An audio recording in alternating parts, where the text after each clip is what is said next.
Welcome back to the Daughters of the Moon podcast. Grateful that you can join us for another week, and we're very lucky. We have Geha Gonthier. I practiced and I got it wrong. She is a multifaceted woman. She is a doctor of acupuncture, certified yoga instructor. She teaches shiatsu, qigong, and meditation. Her journey led her from Vienna, where she grew up, to New York, Oregon, California, and Maui to Edmonton, where she owns a holistic wellness clinic. She loves dance and poetry and continues to perform a unique combination of these art forms. International musicians have accompanied her for these performances in New York, Los Angeles, Maui, Pune, India, and Edmonton. So welcome. It's very nice to have you on the podcast. My mother seems to be running late, so she may join us later, but we'll get started. So thank you for joining. Thank you.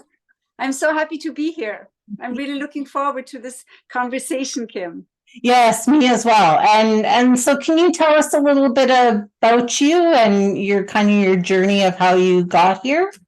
Sure. I mean, as you already read in my curriculum vitae, I grew up in Austria. I grew up in Vienna.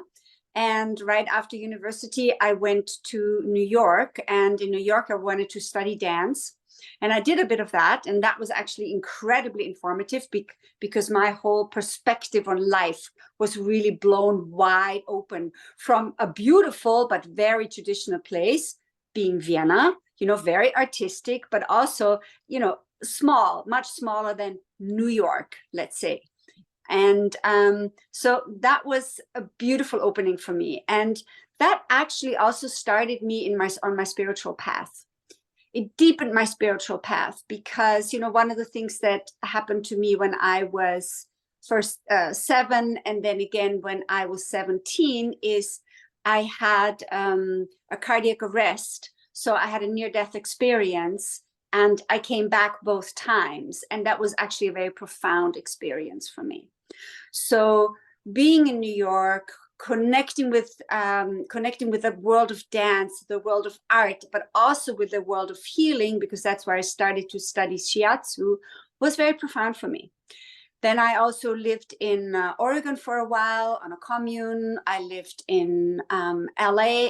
I didn't like LA so very much, but then I moved up to Carmel and Big Sur, and I absolutely loved it there. In Big Sur, I kind of fulfilled my dream of the Zen monk on the hill, where I lived in a little cabin all by myself in the middle of nowhere with no shower and no toilet. It was quite the adventure. And yeah. And then I moved to Maui. And in Maui, I lived for 10 years off the grid in a small community. And that was really, really, really lovely. And then paths and people always ask me, how did you make it to Edmonton? Maui, Edmonton. It's not really an obvious development, right? Not really an obvious development. But for me, it was kind of an obvious development because, with all this exploring that I had done, it also became clear that there were some childhood, how shall I say, wounds for me that really hadn't been healed. And when I came to Edmonton, there were a few trigger moments that just left me knowing that I had to come back here. And I fought that for 3 years. For 3 years, I would go back and forth, Maui, Edmonton, Maui, Edmonton, Maui, Edmonton. And finally said, okay, Geha, shit or get off the pot, because now you have to make a decision. And I made a decision, which is how I sometimes make really difficult decisions, is I ask my subconscious. I ask my subconscious for a dream that I can understand, very important, not a dream that is so chaotic that I have no idea what it's about. But I ask for a dream that I can understand to help me make the decision, because obviously, on a surface level, of course I wanted to stay on Maui. Yeah, right? absolutely. Yeah, because it's beautiful there. Because it's beautiful and you live off the grid and you have the water right in front of you and you grow your own food and, drumming, fires, dancing. I mean, it's such an amazing, beautiful lifestyle, beautiful way to live and to honor the earth and to honor one another, right? So Edmonton was a real challenge then. But having been here now actually for longer than I've ever lived anywhere in my entire life, which is also quite interesting. I've been here now for 20 years. In January, it's going to be 20 years. I've learned a lot, and I am incredibly grateful that I took this journey. It really helped me ground and connect with myself in a different way and create, I don't want to say confidence, because confidence was always there, but more self-assurance that I am indeed in the right place at the right time. Yeah. And I think that's really neat. And then I'm reading this book right now by Cute Blackson about the magic of surrender. So I feel like with you, when you're doing your dreaming and things like that, I feel like once you have that answer and then you just surrender it to let it just come forth. Hello, Mother. Oh, sorry I'm late, you guys. That's okay. We're going, so we'll just Keep going. keep going. So yeah, so do you find that you just kind of surrender it out once you've asked for that dream to come with clarity? Well, I do. I mean, even when I surrender it out, there's usually a lot of action to follow through, right? Because you don't just like move from Maui to Edmonton.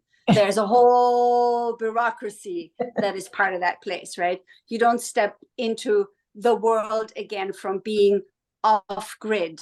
You know, you don't step into this digital world without having to pay some dues, shall we say that? You Right. know? So the first few years were very, very challenging, and I did question my decision numerous times. But then once I created my wellness center, and even that, as challenging as it continues to be incredibly rewarding to create a team that is committed to making a difference in the world. Yeah, and I like that. And I like we were talking earlier, like that's kind of why we started this podcast too, right? To make that change. And I think it starts with small steps like that. And I think that's wonderful that you have that in Edmonton, that you're spreading this word and you're getting all these different modalities out to people, and teaching people, I think, through these podcasts and like through your business, you're teaching these people about how to heal themselves in essence, I think. And that is exactly right. That is very, very well said. I love turning people on to not just the idea, but the reality that we can truly heal ourselves, that we can harmonize our frequencies so that healing happens. And we are all, I'm still at the beginning of all of this, right? I'm by no means a specialist in that, but I am further than a lot of other people that don't even consider that. But I know from my own experience that this is possible. And I think this is incredibly exciting. And we are at a time in the world where the world of frequency, the world of creating healing through frequency is becoming more and more accessible for everybody and more obvious. Yeah. Mm-hmm. For sure. Yeah, I would agree with that. And I think, it's interesting how much more information is available to people, and how now I think we've gone from a stage of where we tried to heal people to now we're helping people heal themselves and open the doors to the different knowledge that's out there and all these different things that people just have no idea. There's so many alternative things. And it goes right from diet to the healing modalities, in my opinion. Absolutely. Yeah. Yep. So you were talking about your near-death experiences. Can you talk about how that impacted you did it impact some of your decisions about moving into the healing modalities, or how did that work for you? Well, it's interesting because in the beginning, I didn't even notice so much that it impacted me. I mean, of course, when I was 7, when I was, I was a little girl, and I was still sort of at that verge of, one of the things that I know now is that this veil between this world and another world is thinner when you are younger, and as I'm getting older, I'm also seeing that this veil becomes thinner again. There's already part of me that sees, that feels another frequency that is not this incarnated in the body frequency. It's very how shall I say, it's not necessarily easy to describe, because it's not something that is that we necessarily pay attention to, right? Yeah. So in order to continue my thought, so when I was 7, I didn't even realize it so much that I went back and forth, because my back and forth between different realities was still so vivid. When I was 17, I noticed it a lot more. And first, coming back, it was more of a practical thing, that I had sort of holes in my memory, which actually was until that time absolutely exquisite. And I had distinct holes that I didn't remember the people. I didn't remember even having met certain people, right? So that was kind of a little bit disconcerting. But then later, as time goes on, I realized that I have a different perspective on this other dimension and on this journey into another dimension. And there's something that helps me in that, because it's sort of like I am connected to a certain immortality within myself that just runs really deep. Yeah, I would think that it would.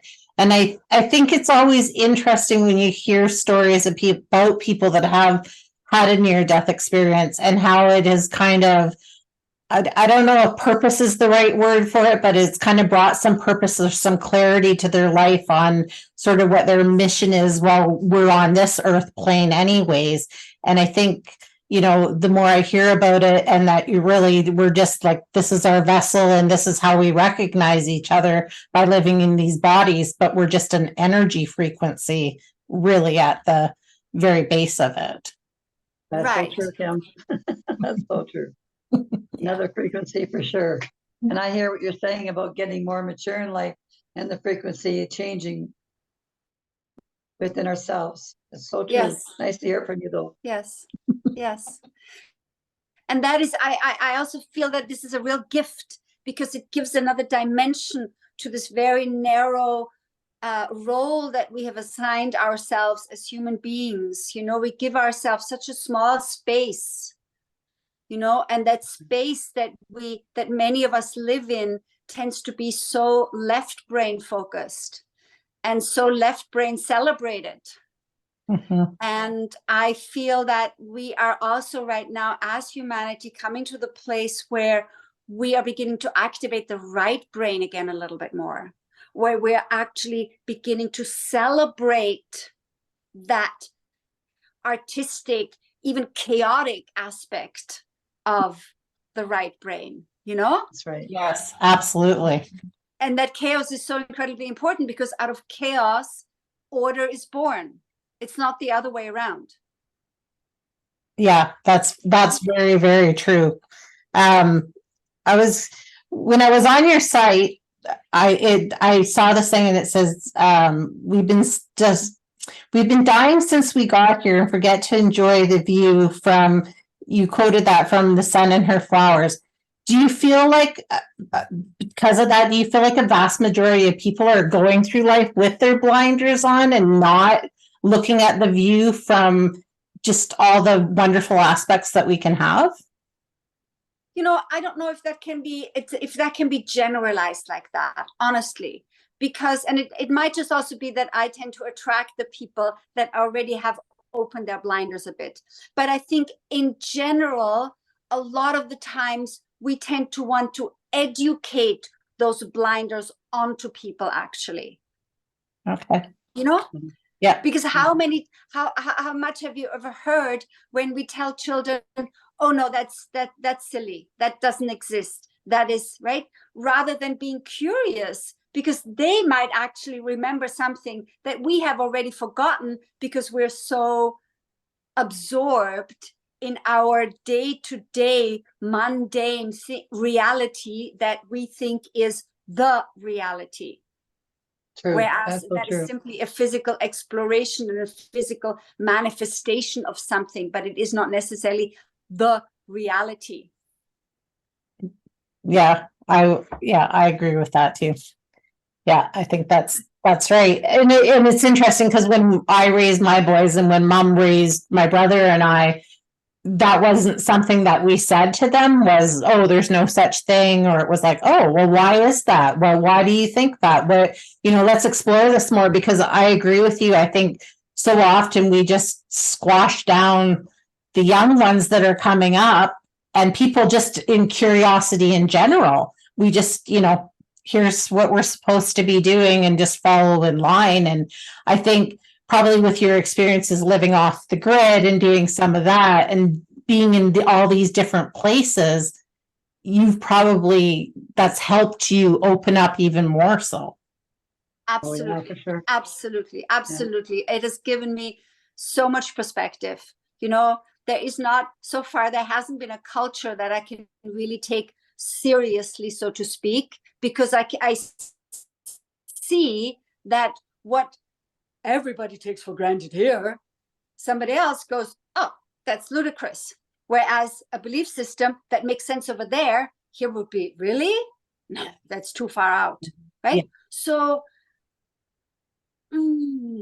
it's so helpful to get these different perspectives, because it really, at least when we're open to it, then we can see how there is so much more to this thing that we call life, which is this incredible preparation for death, which is another thing that unfortunately we don't talk about, even though it's true. We talk about everything else. We talk about everything else, and we do not talk about death, other than we want to avoid it, which is, to me, that has always been such a strange thing, because my perspective was, gosh, since I know that this is what I'm going to do, this is going to be like as if I'm preparing for the biggest party. So I'm just going to enjoy preparing for this biggest party. I don't know what's going to happen after that, but I know it's going to be orgasmic. Boom. That's true. That's what we all want. Yeah.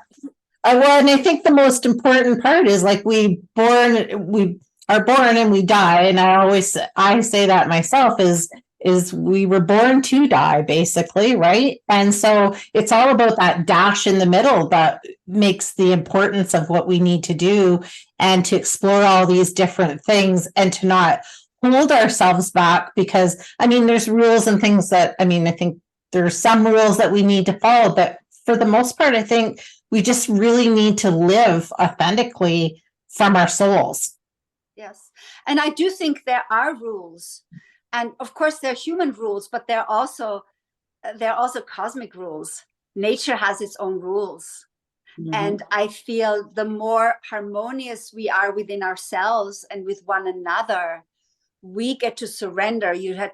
Previously we talked a little bit about surrender, right, Kim? And we talked about this surrender, that when we surrender to the cosmic laws, there is so much space that can open up simply from that. Yeah, that's exactly so true. Yeah, I the more that I'm learning about that, and that seems to be, I don't know, it just seems to be coming forefront into everything that I'm reading and looking at and listening to, is all about the surrendering of, putting that idea or putting that wish out there, and then just surrendering and letting it go, let God, I guess, right? And just see where it ends up, and to say yes, like, yes, I'm going to jump into that opportunity and that experience, because that's going to push me further along my journey. Yes, yes. And it's gonna polish me like a diamond, And it's not always easy, that polishing. I don't want to sound with any of these things that necessarily these things are easy. They're not. No. Right? The life journey isn't necessarily an easy one, even though when we flow with ease, it's always rewarding, but it still isn't necessarily easy. It's an interesting oxymoron right there, isn't it? It really is. And I think too, with these obstacles that are put in our way to make us go through them, we grow from them, for one. But you're right, it's messy, this life that we live, and these experiences, and surrendering is messy because there's things that we don't want to face as we're going through that. So yes, that's true. Accepting ourselves and our flaws sometimes is difficult, but the more we go through them, the better we get. Surrendering too. Do you think that with your dance and things, I'm all over the place, my brain. Do you think with your dance and things, because you have that creative side of you, do you feel like that has helped you along the journey with surrendering and letting go? Because it's absolutely such a movement, right? Yes, it is still, other people watch Netflix at night. I dance. I dance. Sometimes I go crazy, and sometimes it's just very gentle. But that's what I do. I surrender into the movement, and and also, of course, as I'm getting older, also the body is changing, that's not an easy surrender. That is not an easy surrender, right, Barb? That's very true. That's true. We keep trying though to be the best we can be, right? Absolutely. Yeah. Absolutely. I'll do everything, with mind, heart, spirit, and I'm still questioning how much of this aging process is actually associated with belief systems that I took on. I don't know. I do think that part of this particular three-dimensional reality has to do with bodies that, just like nature, every rose, it will blossom, then it'll get old, and then, right? Yep. And we have borrowed these bodies from the earth. So as such, they are part of this earth. Yes, they are. So they are under the law of the earth. How that looks like, well, that's what I'm about. That's what I'm exploring very actively, and seeing how does my thinking it so, feeling it so, create health and wellness in the body. Mm-hmm. Because one of the things, and we talked about my near-death experiences, but as a child, I was so ill that the doctors really didn't think that I was going to make it beyond my teenagehood. Yeah. So that it's actually amazing and wonderful that I've had the privilege of exploring all these different things to this age already, Yeah. Absolutely. Do you think because of our minds that we stop ourselves from getting healthy sometimes, or we limit ourselves from being the best that we can do? Yes, I do. I really do think so. And it's not necessarily, I don't want to, I think we cannot fault anybody for that, but much of our system has been set up like that. Yeah. I do think much of our system, I don't have like a, placebo-controlled study trial here, but one of the things that just make a lot of sense to me, let's take, for instance, the subject of water, right? There's been so much wonderful work that has been done around water and around the consciousness of water, and how water is actually conscious, and how water does reflect our thoughts and our ideas, right? If you ever want to check out Veda Austin, she has done amazing work around that. And we are 70% of water. So if my thought programs this medium, which can go from steam to ice and everything in between inside of me as well, right? From really dense to really fine. And if that programs it in a way that influences every cell, because it does, then wouldn't it make sense that my thoughts, which influence that, need to be optimal in order to feed my cells optimally, simply through the medium of water? Yeah. To me, that makes a lot of sense. It does. So, you know, that's where I think also meditation comes in, which is why I think some, you know, some teachers, some high lamas, some Buddhist monks, priests, you know, people that really spent their life meditating, they knew when they were going to die, and they just sat there and they died. Right? It happened. Yeah. They said, this is what I'm going to do now. Okay, everybody come, say your last goodbye. And made peace with it, because they're in a different mental state than we are as a society, that we've kind of, that's how we've been raised and brought up. That's Right. true. As you True. said, to fear death, where they're just at peace with it and just basically surrendered in the end, right? So Yes. And I think that we have the potential to do that as well. But it does take some attention to it, you know? Right? yeah, it's not easy. Yeah. You know, energy goes where attention flows. Yeah. So if that's where, if your attention flows towards creating health and wellness in the body, you know, and I know because I work with people all day long, and you do too, right? So we know what it's like, what the both emotional and a lot of the times mental challenges are for us to create real radiant health within the body. That's true.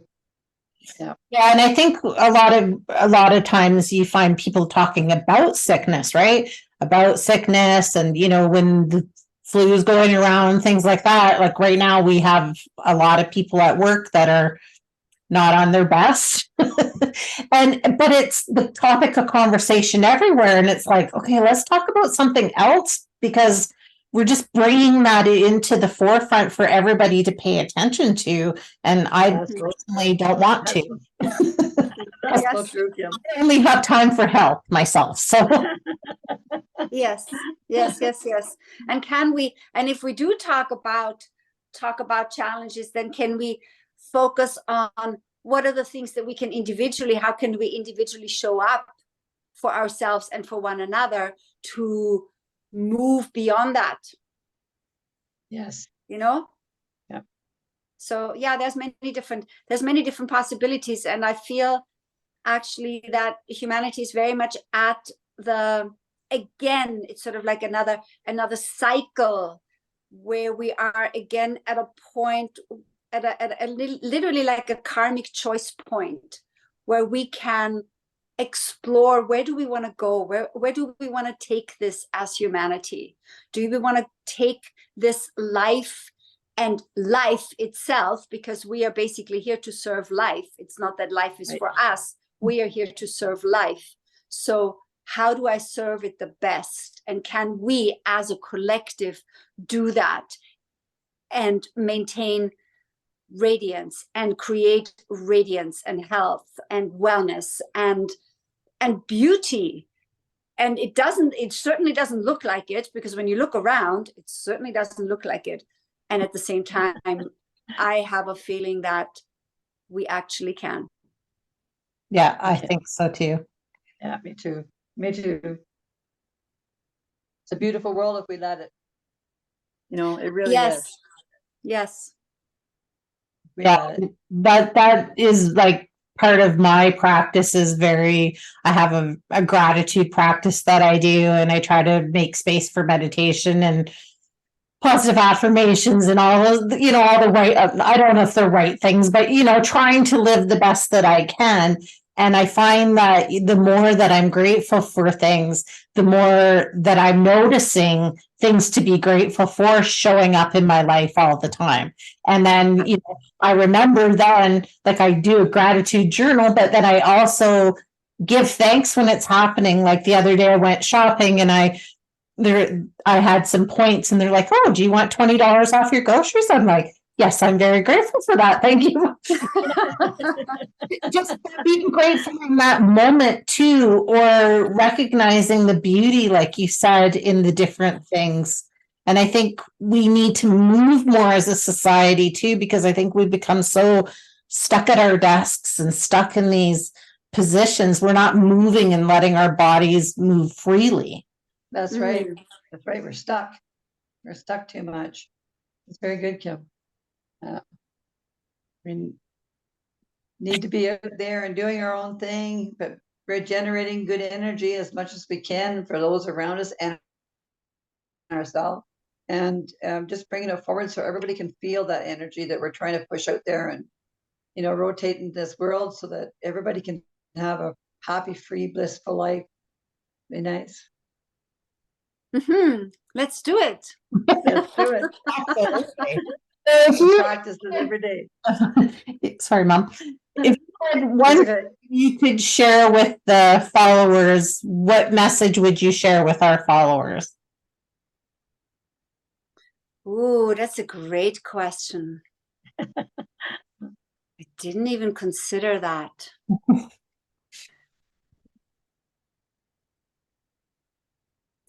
You are more powerful than you think you are. Trust that, develop that, and be curious about that. Well said. Yeah, I like that. That's good. I think that there's I think it's a very profound thing to say, and I think that gives people pause to think about what that really means into their own lives. That's true. Good stuff. That's very good stuff. Yeah. Thank you. It's been so much wonderful chatting with you, and we bounced all over. We didn't even really talk about what we were going to originally talk about. Well, you said we were going to bounce all over, and we did. So my apologies for coming in late there. It was one of those things that just happened. So my apologies for coming in late. No problem. No it was problem. great being here. Thank you. Yes. Thank you for joining us. Yes. We appreciated you being on, and we'd love to have you back. Can you tell everybody where to find you? Absolutely. And I also want to tell everybody that I have a presence on Instagram, Dr. Geha, DRGEHA. Maybe you can put that in the notes below, right? And Dr. Geha on Instagram. And I teach a free Qigong / Yoga Nidra yoga class every Saturday at 10 a.m. Mountain Standard Time. Ooh, so yeah, it's a free class. It's really lovely. I try to keep it very accessible for everybody. I keep it very accessible for everybody. So even when it comes to yoga, the asanas are very simple. It's a lot of kriyas, which is very simple repetitive movements that then create a lot of energy. I also integrate poetry with it, some meditation, some mantras, some mudras. I align them with the seasons. So we do Qigong that really helps with the water element in the winter and the fire element in the summer, and so forth and so on. So I work with that, with the calendar, with the seasons. And so everybody's welcome. Saturday, 10 a.m. I really love that. Thank you so much. Yes. And then on Facebook, I'm Geha Gonthier. And my business is called Wellness on White. And it's www.wellnessonwhite.com. And then I also, because I really love the subtle aspects of healing, and the subtle aspects of healing for me are around tuning forks and essential oils. I have my own line of essential oil sprays and roll-ons that are all infused also with sound frequencies and with flower essences. So it's and the rollers have gemstones as rollers. So Beautiful. it's very, very high quality. And and that's under Oils of Bliss.